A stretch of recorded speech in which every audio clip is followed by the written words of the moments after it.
Ladies and gentlemen, my friends, nice to see you again. I write this reflection in the summertime. We like summertime and we like another season.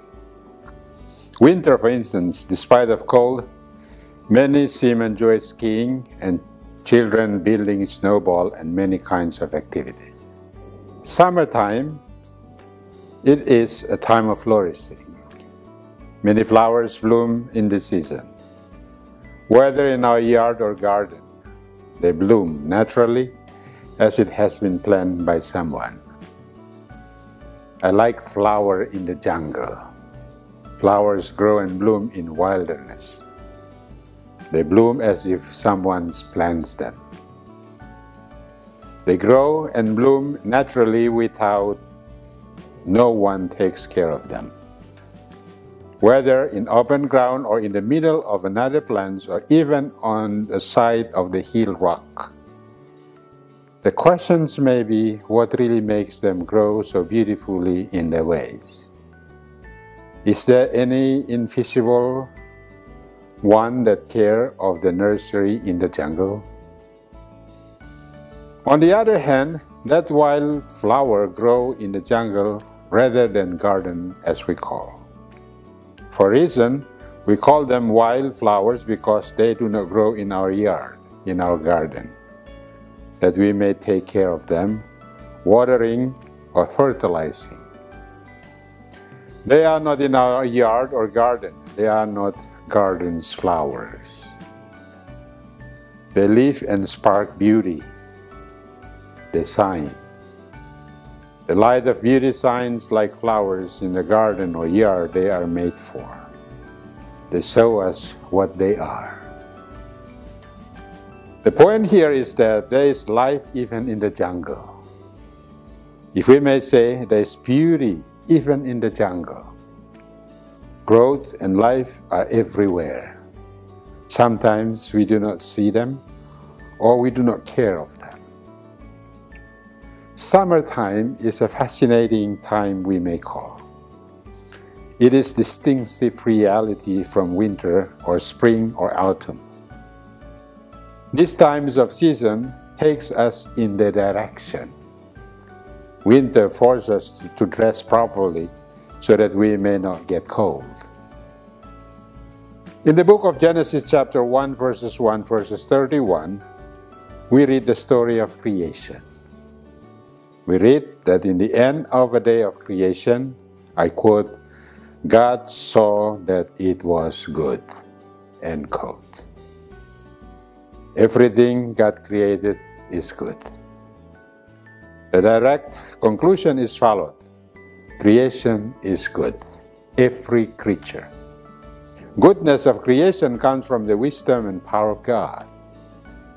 This quality is given. It is a gift from God. It is not man-made. Consequently, no one has the right to take it away or refute it.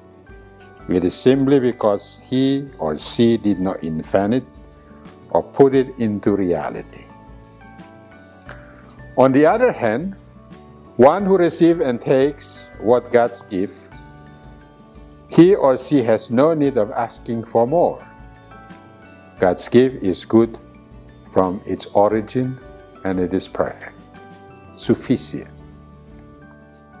One who takes or refutes the gift must be God Himself who created. He gives existence to it. Therefore, it is impossible that God would refute and destroy what He created. If we believe so, we must accept also that every creature has its time and space arranged by God. Let us learn the following story by Father Mark Link, S.J.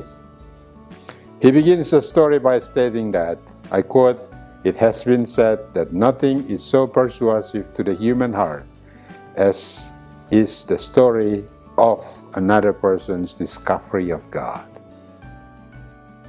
One of the stories in Irving Harris' book with the title, He Touched Me. It is about Bruce Larson, the well-known author, preacher, and pastor. During the World War II, Bruce fought in the European theater of war.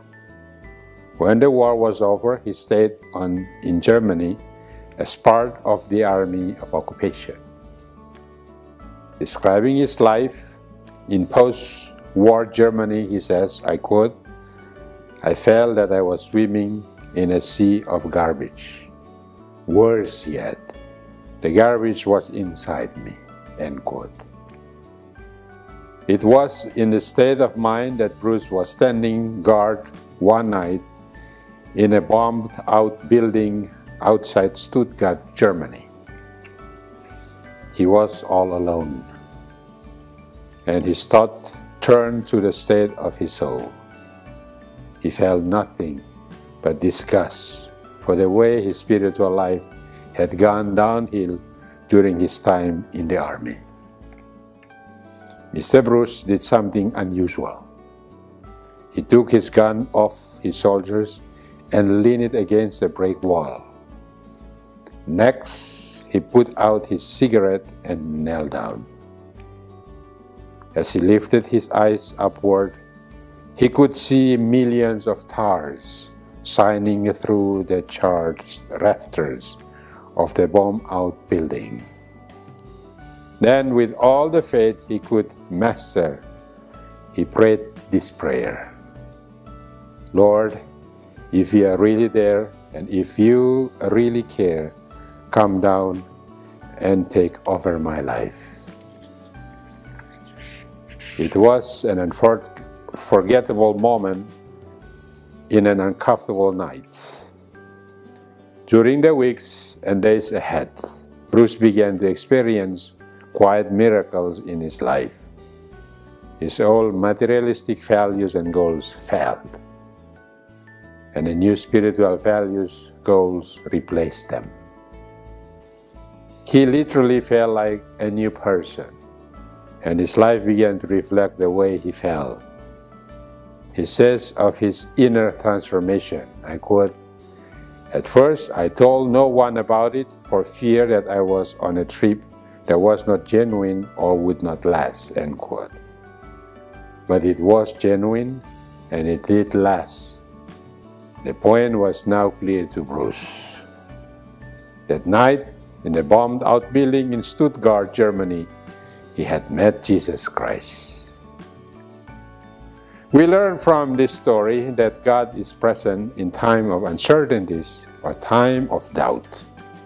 He is not absent even we do not think of or take Him seriously. With that, I may conclude that God has been beyond the beauty of flowers or wildflowers we call. Those wildflowers have life and goodness given by God. The story of creation reads also that when God created, He created us according to His image. In Genesis chapter 1 verses 27, it reads, I quote, "God created mankind in His image. In the image of God He created them. Male and female, He created them." End quote. We were in the mind, thought, and heart of God. Only human was created according to the image of God. Therefore, only human being can rightly and properly represent the image of the Creator or Maker in this earth. God entrusts what He has made or created to human care. The following is clear. We must treat every creature according to what God treats it. It is a great responsibility we have, and by doing so, we may receive His blessing and grace. Thank you, and may God bless you.